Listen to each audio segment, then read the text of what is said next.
All right, guys, I know we hear get woke, go broke quite a bit, but it is a very real thing. It has massive, shockwave effects all over every industry it touches, whether it's movies or your local Target store and their Pride merchandise, or all of your video games that have had this wokeness injected into it with all these DEI consulting firms. The fact of the matter is, people are fed up with it, and it is having real-world consequences because people are choosing to tune out, not spend their money on these products, not give people who hate them their money, and people are freaking out. The games journalists are freaking out. A lot of these studios that have connections to these DEI consulting firms are shutting down and having layoffs, and it's going to get worse for these studios until they learn that people have had enough and that they need to actually just put out a good product that isn't preaching at their customers. So take, for example, Alan Wake 2, which, according to all these reports now, hasn't turned a profit 6 months in, okay? The game has not made money yet, and they don't even have an official Steam release, which is how people like me, if I had any interest in playing the game, would play the game, because I don't own a PlayStation. I'd have to play it on my computer. But I'm not going to do that because I'm not going to give these people my money. Same with the Suicide Squad Kill the Justice League game, which currently has 154 people playing it. Well, currently it's 129, but a 24-hour peak of 154, down from its all-time peak of almost 13.5 thousand players. That's bad, and if you do recall, a lot of people refunded this game. So another game that was killed because of its connections to a DEI consulting company. Same as this Shadow Gambit Cursed Crew game, which just seemed to check all the boxes just looking at the artwork for it. And to be honest, I had never even heard of this game before. It caused the company that made it to shut down from all the costs that were just skyrocketing out of control and spending and whatnot. And it's just one more body, one more corpse in the pile of all these companies and these games that are just like rotting on the vine because of the fact that they have connections to these consulting firms that nobody wants to touch. Nobody wants to play games that these people had any involvement in. Now you've seen the reviews from different websites like Game Informer. We have one from The Verge here, after this one from Ash Parrish. This one here from Game Informer says, the game has spirit over substance. Well, essentially that means the game is crap, but we like the idea and the message and the story behind it. Then you have a conflicting one with Ash Parrish here from The Verge saying that the game is fine, but the story is too much for her and she couldn't get through it because it was too emotionally traumatizing for her. So, two different websites trying to show for the game, both conflicting about what they didn't like about it. And the fact of the matter is the game has nobody playing it. Currently 45 people playing the game. 24-hour peak of 82 people, down from its all-time peak of less than 300. The game came out a week and a half ago, and it had massive conversation about it all over the internet. All these guys were like, oh, I'm buying free copies, and I'm giving people free copies, and we're going to beat them evil racists, and we're going to suck it or stick it to them, and these guys are all just a bunch of bigots. So these guys said, oh, we're just going to be all playing this game. None of them showed up for this game. And I'm not even saying the game is inherently bad, but it was worked on in conjunction with Sweet Baby Inc. Just another reason nobody's playing this game. Now we have a game that didn't have connections to a DEI consulting firm as far as I could tell, but it is being attacked by them, which is also causing the game to potentially be DOA. And we'll see, whenever the game releases, we'll see how it fares. But honestly, I don't think it has much of a chance at this point. Right or wrong, whether it's fair or not, the game is probably DOA. So all of this started because there was this tweet that they put out, and it was kind of a tongue-in-cheek, little playful tweet by the developers, because their Discord, there was conversation about jiggle physics for the female character. That spilled over into Twitter. So the original tweet from, a few days ago, I think it was like April 29th or April 28th, it says, all right, folks, it's time for some serious game development talk. We're tinkering with character physics in Farm Folks. Burning question, which version has the perfect jiggle physics? And again, they had a screenshot here of like 3 different amounts of jiggle physics. And then it said, like a little follow-up tweet here from Farm Folks, does anyone want to see what 150% looks like? And this was just done as a little jab at somebody in their Discord who had said something about that. That's all that was. Somebody said, hey, I want to see 150%, and so they tweeted it out. They probably should have kept it as an inside joke, but whatever, who cares? It's not that big of a deal.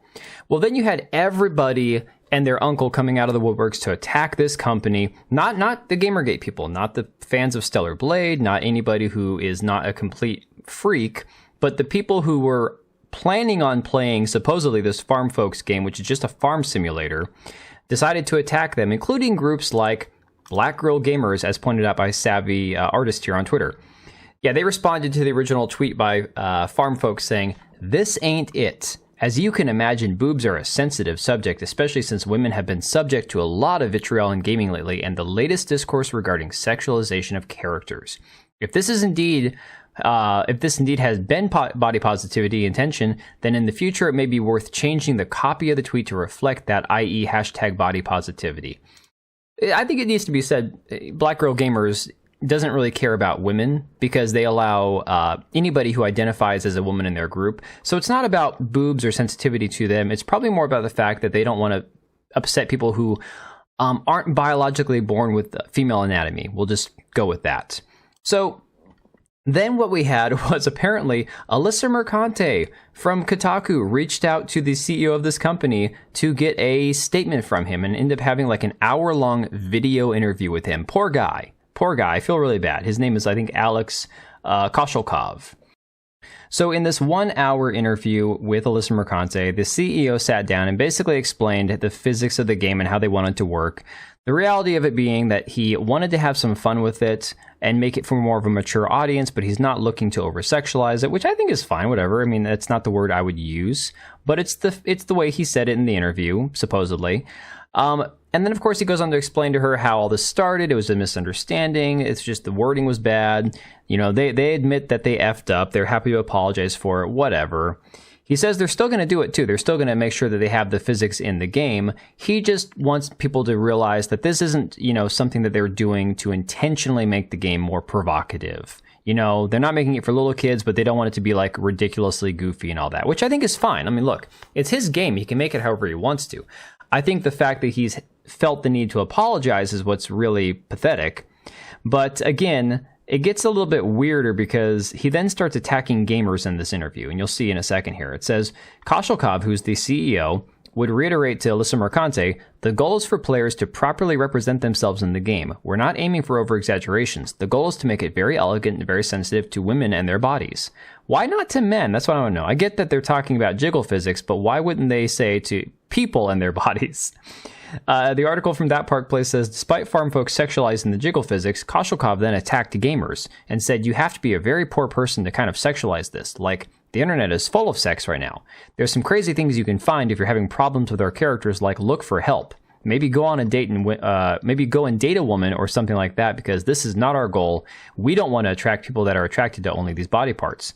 Then it gets worse in the article here. The interview apparently went way off the rails, because it says not only did Koshelkov imply gamers are incels, but he had strong words to say about Mark Kern, who of course is grummz on Twitter, who's been getting into a lot of this DEI censorship stuff about Stellar Blade and Black Girl Gamers and Sweet Baby Inc. and all that.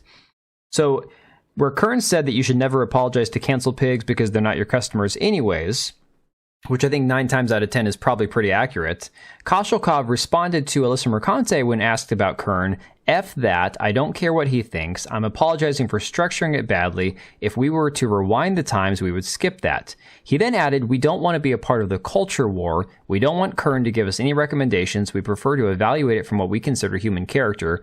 We want to be sincere with our fans and do good, and we don't want to get into any of that kind of dirt." He said, "I see this as the biggest problem in the US, and all the people are very divided, these two camps, and everybody's throwing stones at each other. I'm more on the side of like, we need to, it sounds a little bit silly, but I think it's about uniting and finding a language between each other."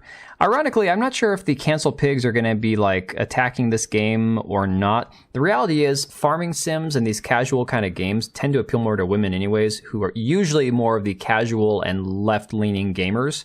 So I don't know if this is a game that was going to appeal to the Gamergate crowd or you know, right-wingers or hardcore first-person shooter guys or anybody like, I like Valheim and other, you know, Ark and all the rest of those kind of games.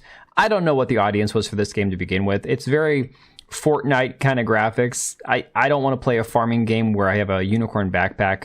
So I don't know if the core audience for this game is going to be too offended to play it now because of a little jiggle or what. But the weirdest part is that the article from Kotaku, which Alyssa Mercante makes sure to point out that she herself is a victim of a harassment campaign in it, like, I know I'm interviewing you about your game and your backlash and stuff that you're having, but look at me, look at poor little me, right? That's how Alyssa Mercante rolls.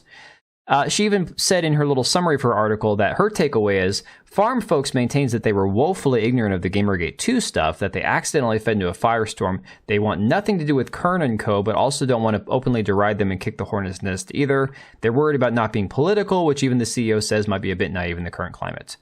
And yet, according to the CEO's own words, he believes that he has been intentionally or possibly misrepresented in this article.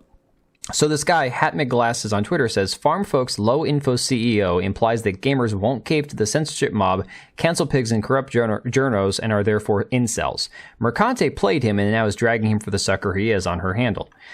The CEO responded on Twitter and said, this is not what I implied and it's misrepresented here. I meant that if you're against natural breast movement, this statement applies to you. We don't want exaggerations, and at the same time, we would love to have natural, elegant motion in our characters' bodies. And then Atreus responded to him and said, you're stuck in a tough spot. I really think it would have been beneficial for you guys to take a step back and breathe 100% before even responding to this controversy. Because of it, it was my first time hearing your game, and I was interested in playing. I think I may feel the same. Unfortunately, you jumped to apologize for being normal because we all like titties. Fair enough. And now you've stooped to calling potential customers incels and everything under the sun. Shake my head, nasty work. I'm not interested in bashing or attacking you because I can see the struggle of a small developer like yourself stuck in the middle of a BS culture war. But it is war, and this is an unfortunate tragedy. Wish you well. And then Koshilkov, good on him, he responded and said, my comment was actually directed towards the people who have issues with natural body motion in our game, not towards people who appreciate it. I think it was intentionally misrepresented. Atreus says, well, if that's the case, then it's a damn shame you guys are getting represented that way. And Koshilkov then came back and said, it's very unfortunate. I was trying to be honest about my intentions. So it would seem that Alyssa Mercante, the slimy scumbag that she is, and that's the nicest thing I can possibly say about that woman, she even made a comment that in this article to point out that he commented that she looks younger than he thought she would. And she's like, oh, thank God for Botox. It's like, Alyssa, nobody thinks you look that young, okay? Stop fluffing yourself here. But it is even worse, though, that apparently he went and talked to Kotaku, one of the worst outlets he could have reached out to at this point. Even, maybe the Gamer would have been worse, I don't know. Tried to put out the fire, tried to, repair as much damage as he possibly could, and in the long run, potentially got misrepresented by Kotaku just to fan the flames even more. And to be honest, I do feel kind of bad for this guy. I think they handled this poorly. I think this apology they put out was a terrible idea. They never should have even apologized. They should have just deleted the tweet and walked away, and people would have forgotten about it 5 minutes later. But here we are. We're still talking about it, and now you've got Kotaku basically running a smear campaign against this guy, trying to use his own words against him. It's unfortunate, but it is kind of the way these guys roll. I don't know. Let me know what you guys think about all this. I will catch you later. All right, and if you made it this far, thank you so much for watching the video. Thank you for being here. I do have 2 channels, Minimal Effort Podcast, as well as my gaming channel. I do have a Twitch and Kick for my gaming channel. We do live streams over there occasionally, maybe once a week. And then if you are in the market for a new PC, make sure to check out Meta PCs. Click the link I have down below. Use code TBO at checkout for a special discount. Thanks again for watching, and I'll see you next time.